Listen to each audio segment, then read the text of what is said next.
Hey, how's it going? This is Josh from Books by Josh, and I would like to welcome you to episode 5 of the Books by Josh show. This episode is titled Quality Work and Not Damaging a Brand. This episode was actually inspired by a recent transaction I had at an electronics repair shop. Before we get into the episode, a little disclaimer. This is more of a rant, okay? So let's get started with this episode. If any of you guys have read my blog at booksbyjosh.com, then you know my opinion of the importance of a brand. If you are an employee of a company, then you are representing the brand while you're at work. When I worked for a Fortune 500 company, customers came in and saw me as the company I worked for.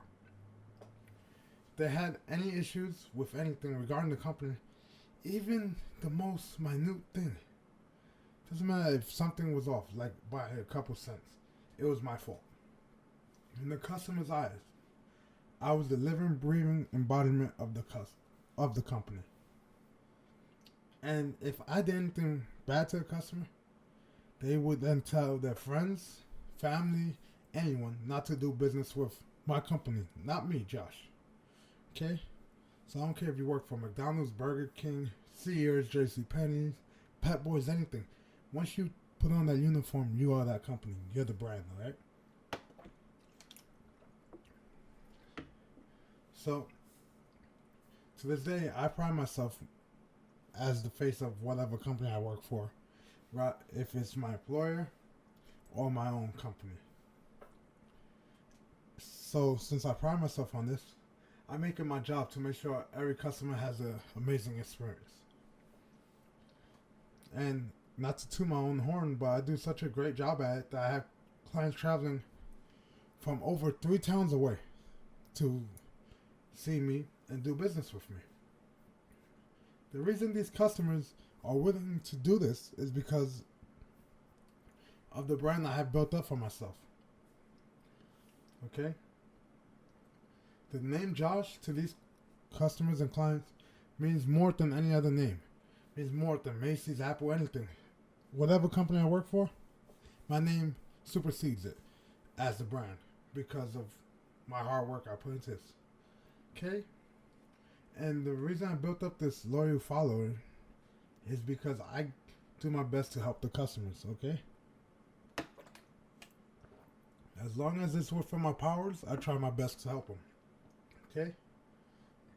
And many of you guys know, 6 months ago, or a little bit over 6 months ago, September 2016, I walked away from my job. The customers, some still did business at the location, others found other locations to do business, and some even left the parent company entirely because I was no longer there. Okay, there are Google reviews of clients saying the only reason they were said company was because of me. So I recently contacted these customers that I'm back in the industry, and they jumped at the opportunity to do business with me. All this is possible because I built up my brand. Okay? I had a brand, Josh. No matter where I went, the name Josh resonated with the customers, okay? As you can see, a brand is very important on building and maintaining a customer base. Okay? No matter what industry it is, you have to set yourself apart. And that's where the brand comes in, guys. Okay? When you think of cell phones right now, what do you think of? iPhone. If I go to a retirement home and ask an old lady or old man, hey, what phone do your kids have? Apple. Okay? If you talk about basketball sneakers, nobody's going to say Kobe, Shaq, LeBron's. No. Jordans. Okay? It's all about the brand, guys. So let me ask you guys this. Do you guys think everybody knows the importance of a brand? No. Okay? The one thing about brands that a lot of people don't know is this. Employees don't understand how important it is to be a brand. Okay? Many of you listeners saw my recent tweet about how I was almost forced to purchase a new phone. So let me get into that story. Oh, So my phone is Nexus 6P. I bought it used last year, March, I think. And I bought it used. The battery life wasn't the greatest because the previous owner charged it overnight. Cell phones aren't meant to be charged overnight, guys. That's just a side topic. So it had what's called a phantom charge. So the battery would die at a certain percentage, and lucky me, it would die at like 32%. Once it hit 32%, dead. Okay, so for the past 2 years, I know a repair shop that has a special agreement with me. I send them customers, many customers, and they repair electronics for me, my family, my friends, anybody close basically, and my coworkers at cost. Which means they don't charge me for the labor, just for the part. Which is amazing if you know how much it costs for labor. It sounds amazing, right? Well, that's what I thought until it was my turn to use them. So, the repair shop, they recently moved. And they're now 3 miles away from where I work now. As opposed to half a mile away from where I worked before. They moved to the same town. So, 3 miles away. Where I work, I don't drive to work. I take public transportation. So, it's 3 miles away. So, I took an Uber there. You know, $10, $15 one way. Once I arrived there, all it is a simple battery swap. I personally could do it, but because of carpal tunnel and everything from years of doing coding and repairs, I can't really do it anymore without being in pain. So I let the experts do it. Air quotes on expert, guys. So I handed my phone. It's a simple battery swap on my model. 30 minutes. Give me an iPhone, it's 5 minutes in my hands. But so my model is a little bit more, so almost 30 minutes. So I'm sitting in the waiting room. I'm watching Malcolm in the Middle. I go outside, get Starbucks, come back, drink my entire Starbucks, and I drink black coffee, guys, with no milk, no sugar, so it's hot. And an hour passes, and guess what? They're still not done. They call me in the back and tell me, hey, by the way, Josh, just so you know, we're still working on your phone. You see, since the other customers come in and out, drop their phones off and pick them up, we're still working on yours. The only thing is, I can't get it open. This whole hour, I've been trying to open it, and I just turned to the guy and say, what? Yeah, for some reason it won't open. I was almost at a loss for words. I said, yeah, for that model, you have to get a heat gun and pass it around. And for the next couple minutes, I'm explaining to him how to open up the phone. You know, it's a repair shop, guys. That's just me, alright? So, after watching another 4 episodes of Malcolm in the Middle, I get told, hey, here's your phone.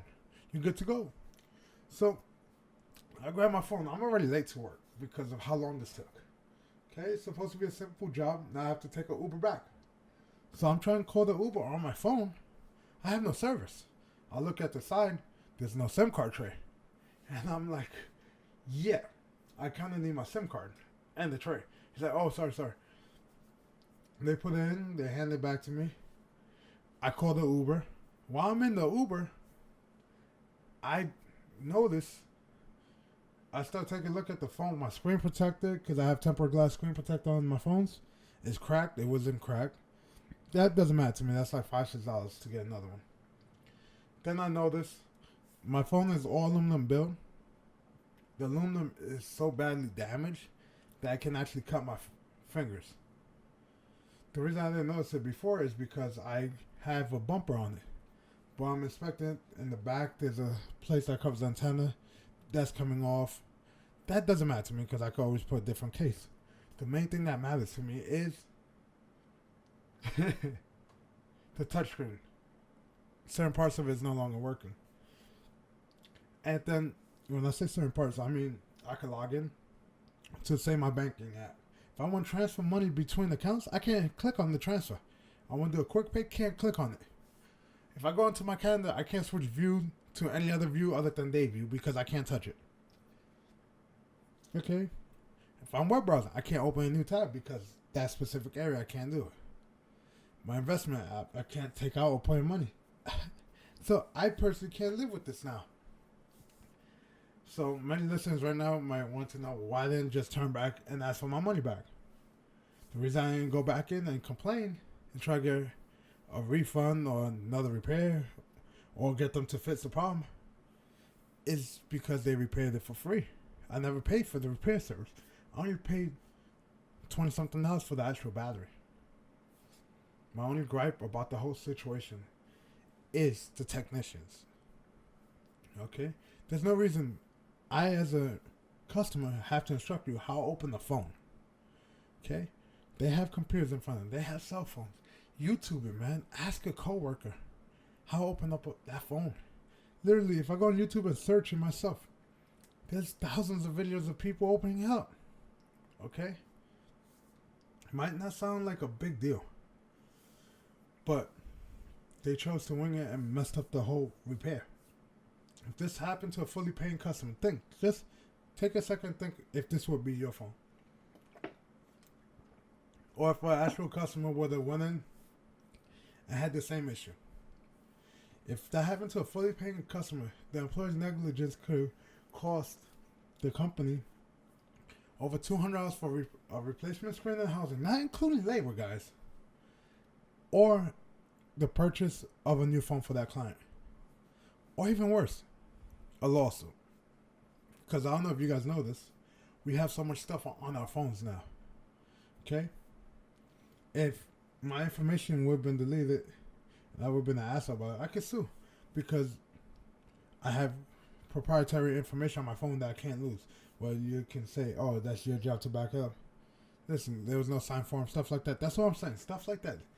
So, the whole point of this entire story is to demonstrate how much effect one employee has on a brand. The employee was doing the bare minimum to keep their job, and it has affected my personal relationship with said company. Okay? Since I'm an honest person, I can no longer recommend them as my go-to repair shop. Guys, you may say, oh, that doesn't matter, you're just one person. I'm one person, but I see thousands of people every month that sometimes have broken devices, okay? And there's actually another repair shop literally 2 blocks away from my employment. So, I never use them. So, I can't really promote something 3 miles away that I had bad experience with, okay?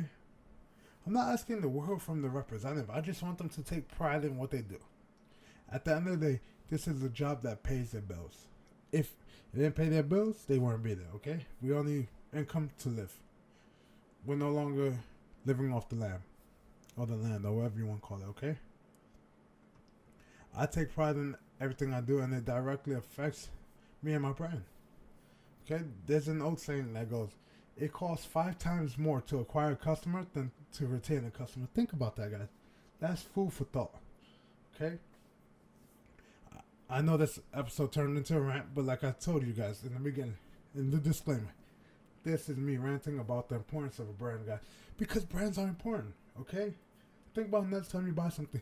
You buy something because of a name, okay? Samsung had a name. And then, guess what? The Note 7 happened, and they affected their brand, guys. So, now in closing, if you enjoyed this episode of the Books by Josh Show, please feel free to subscribe. If you want more content, feel free to visit my site, booksbyjosh.com.